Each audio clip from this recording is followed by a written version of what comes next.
Hi, BrenTech here, where tech is made simple. So Microsoft is in the process and busy finalizing our next optional bug fix update for Windows 11 22H2, which will be KB5030310. And currently the OS build in the stable version is 22621.2283, so that update will push the build to 22621.2359 or somewhere in that immediate point release vicinity.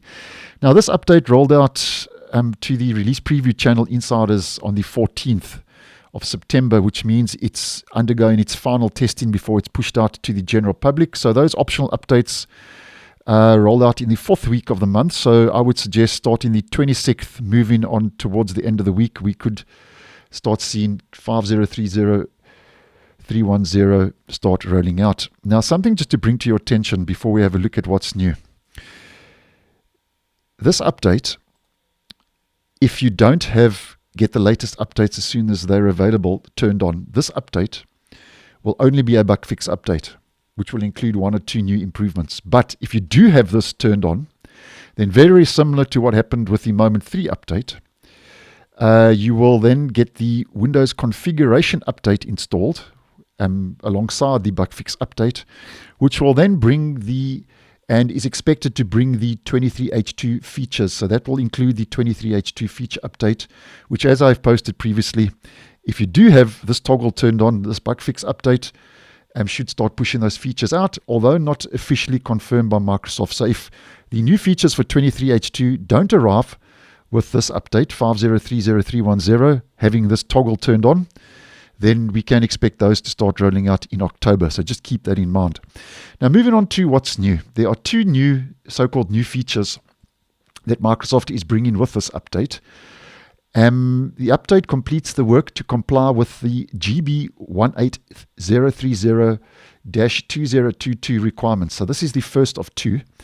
Apparently, it removes and remaps characters for Microsoft Ruby input and Microsoft Pinyin U mode input.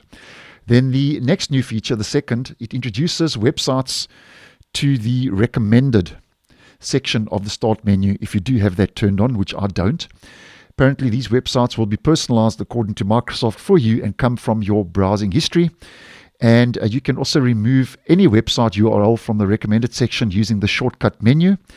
And also, if you just right-click on the start menu and you head to your start settings, you'll also be able to turn off the feature going to your settings personalization start menu page, and you'll have the relevant toggles found on that page. So that's that recommended section. The introduces websites now on the start menu. Now, those are the 2 new improvements. And then just to have a quick look, if you want to stick around, as to some of the bug fixes. And I'm just going to go through some. There are more than this, but I thought these may be of the most interest.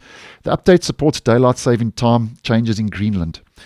It addresses an issue that affects account lockout. Apparently, this was occurring when an account name in the user principal name format is in the user principal name format. So it addresses an issue that affects account lockout. It also addresses an issue that affects Microsoft Excel. Apparently, it wasn't responding when you were trying to share a file as a PDF in Microsoft Outlook. It also addresses an issue that affects events that have a tab character. The events do not render or you cannot forward them. And it also addresses an issue that affects an application virtualization environment. Apparently, copy operations within it stopped working. And this occurred after you installed the April 2023 update. So basically, that's a bit of a known issue that's been sorted out there. It also addresses an issue that affects Microsoft Print to PDF. It uses the metadata for the name you sign in with as the author of a printed PDF. That was the issue. It should now use the display name instead. And it also addresses an issue that affects some USB printers. Microsoft Defender apparently stops them from printing. And I do find with these bug fix updates that roll out, there's always a printer fix, which I think is a good thing. And then it addresses an issue that affects sleep mode. Apparently, after you resume from sleep, a blank window would appear that had the title Windows Input Experience. And there are 2 search improvements that have rolled out. The update addresses an issue that affects the search box tooltip. It does not appear in the correct position. And it also addresses an issue that affects the search button. Apparently, it disappears when you interact with the search flyout box. So those are 2 little improvements for the search in the taskbar. And then just two more to mention. It addresses an issue that might make Windows stop responding.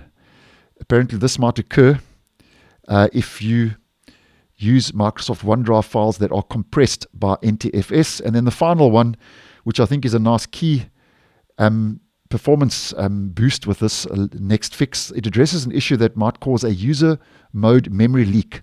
So basically, it's a bit of a performance fix. It might occur when you call copy file or move file. So if you copy in a file or move in a file, there was a memory leak, and obviously that slowed down the process. So that's a bit of a performance boost. So that's more or less what's going to be rolling out with our next optional bug fix update,